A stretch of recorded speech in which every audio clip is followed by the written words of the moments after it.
I hope your week is starting off well. Welcome back to yet another episode of my daily Tuesday briefing. For now, let us begin our business. Chaired by Honorable Speaker Kimbastam Tempela, the fifth day of the 17th Tibetan Parliament in Exile's 8th session, that's a general session, began at 9:30 a.m.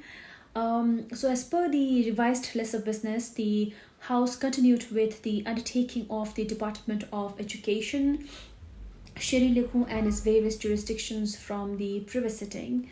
The House deliberated over suggestions to consolidate and merge Tibetan schools to manage financial costs and improve educational environment as the Tibetan students' population in India dwindles.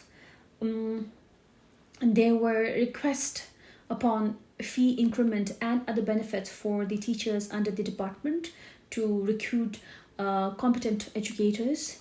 Then individual perception on the C-learning was also offered. Designing a standardized language textbook for the 92 Tibetan weekend schools in West, apart from appointing its special coordinator at the department was made. Converting the status of the Sambuddha Tibetan School Society's teachers from contractual basis to permanent position were also requested. In total, the deliberation session on the Department of Education was participated by about 31 members of parliament over the days, to which Sigum Pempasirla, on behalf of Sheri Kalu, the Education Minister, provided the requisite answers. Thereupon, continuing with the report reading and its examination, Kalu Gedromla tabled the concise 2023 to 2024's annual report of the Department of Department of Security, followed by the tabling of the Standing Committee's review of the detailed 2023 to 2024's report.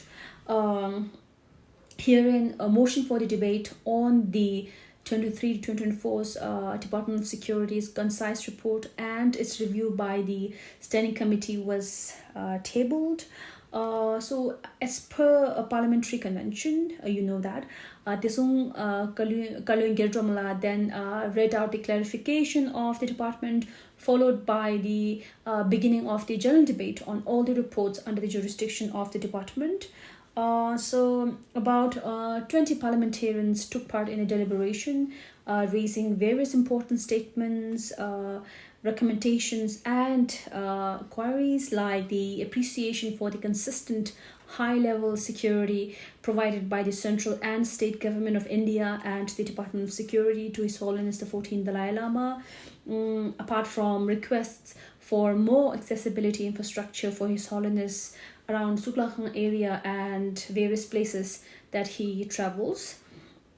And then monitoring and addressing the growing challenges of transnational repression faced by Tibetans in diaspora as it becomes more difficult to retrieve information from Tibet.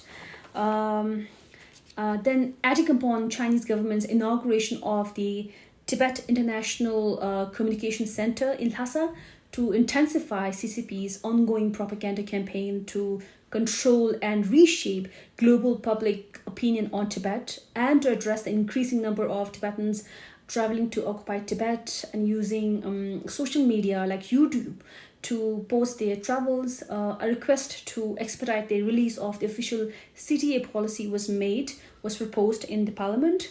Then several members informed Kanu and the House about the recent video circulating on social media where a Tibetan was making preposterous statements about His Holiness and the exiled government, which needed urgent redressal of the department and CTA.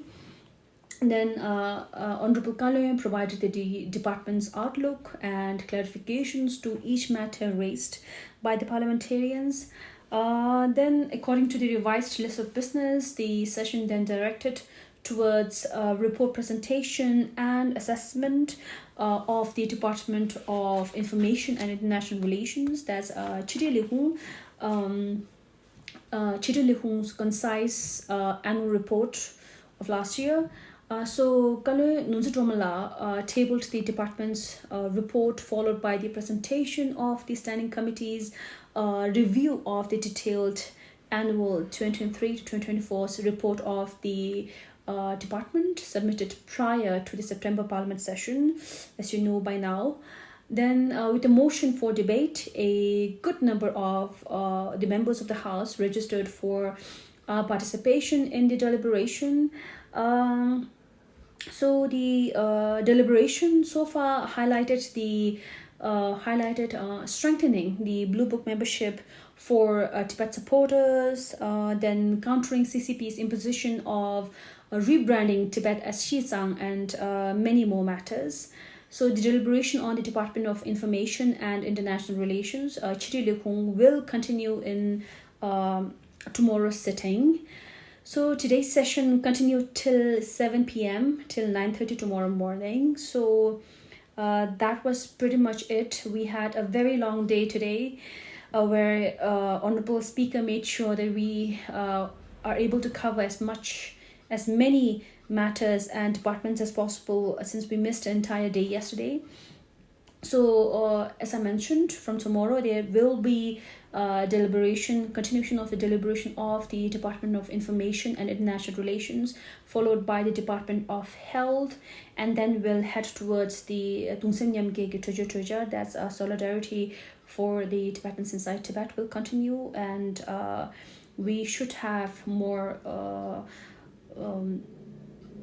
list of business that shall be proposed. I haven't seen tomorrow's list of business, which I should, and which you should as well, online, so that we all know the list of business prepared for us by honorable speakers tomorrow. So this is it for today. Yeah, Tani Dagana Samshay Sunny Jay.